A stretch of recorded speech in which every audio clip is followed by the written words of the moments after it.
আইন উপদেষ্টা ডক্টর আসিফ নজরুল বলেছেন, দেশে প্রতি বছর ৫ লাখ মামলা হয়।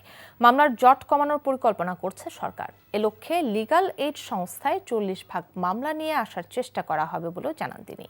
ঢাকা দক্ষিণ সিটির নতুন মেয়র হিসেবে ইশরাক হোসেনের গেজেট প্রকাশে নির্বাচন কমিশন আইন মন্ত্রণালয়ের মতামতের অপেক্ষা করেনি বলেও মন্তব্য করেন আইন উপদেষ্টা। সকালে আইনগত সহায়তা দিবসের অনুষ্ঠান শেষে তিনি এসব কথা বলেন। তামজিদ সুমনের রিপোর্ট। বান্ডেল থাকলে প্রতি সেনমানিতে টাকা বাঁচবে। বিকাশ সেনমানি বান্ডেল কিনে জিতুন প্রতি লেনদেনে। ২০২০ সালের ১ ফেব্রুয়ারি ঢাকা দক্ষিণ সিটি কর্পোরেশন নির্বাচনে শেখ ফজলে নূর তাপসকে বিজয়ী হিসেবে মেয়র ঘোষণা করা হয়।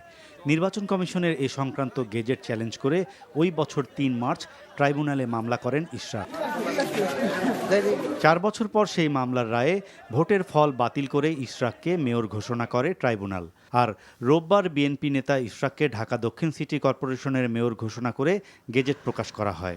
তবে এক্ষেত্রে আইন মন্ত্রণালয়ের পরামর্শ নেওয়া হয়নি বলে জানান আইন উপদেষ্টা।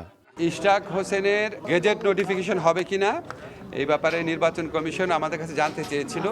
তো নির্বাচন কমিশন তো আসলে একটা সাংবিধানিক প্রতিষ্ঠান, তা আমাদের মতামত জানার আসলে প্রয়োজন ছিল না। তখন আমরা সংশ্লিষ্ট আইন কর্মকর্তাদের সাথে কথা বলেছিলাম। কথা বলে আমরা যেটা জেনেছিলাম যে নির্বাচনী যে প্লেইন্ট আছে সেই প্লেইন্ট নাকি পরিবর্তন করা যায় না, কারণ এটা হাইকোর্টের রায় আছে। এটা আসলে গেজেট নোটিফিকেশন হবে নাকি এটাকে আপিল করতে হবে, এটা নিয়ে আমরা একটু দ্বিধান্বিত ছিলাম। তো নির্বাচন কমিশন আমাদের মতামতের জন্য অপেক্ষা করেন নাই, ওনারা নিজেরা গেজেট নোটিফিকেশন করেছেন। অনুষ্ঠানে আইন উপদেষ্টা জানান, দেশে প্রতি বছর ৫ লাখ মামলা হয়। মামলার জট কমানোর পরিকল্পনা করছে সরকার।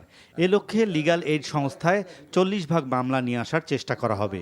কম্পাউন্ডেবল ক্রিমিনাল অফেন্সেস, ছোট খুব ছোট, ওদের নামই তো কম্পাউন্ডেবল। এগুলি যদি আমরা বলি ম্যান্ডেটরিলি, বাধ্যতামূলকভাবে প্রথম যেতে হবে লিগ্যাল এইড অ্যাসোসিয়েশনে। ওইখানে নিষ্পত্তি ব্যর্থ হলে শুধুমাত্র কোর্টে আসতে পারবে। আইনগত সেবা প্রদানকারী সংস্থাকে এমন একটা পর্যায়ে উন্নীত করব যেখানে অন্তত ১ লক্ষ মামলার নিষ্পত্তি হবে। এটা বাংলাদেশে বিচার প্রার্থী মানুষের জন্য একটা অনেক বড় একটা সুবিধা। এছাড়া যারা হয়রানিমূলক মামলা করছে তাদের বিষয়ে সরকার নজর রাখছে বলেও জানান উপদেষ্টা।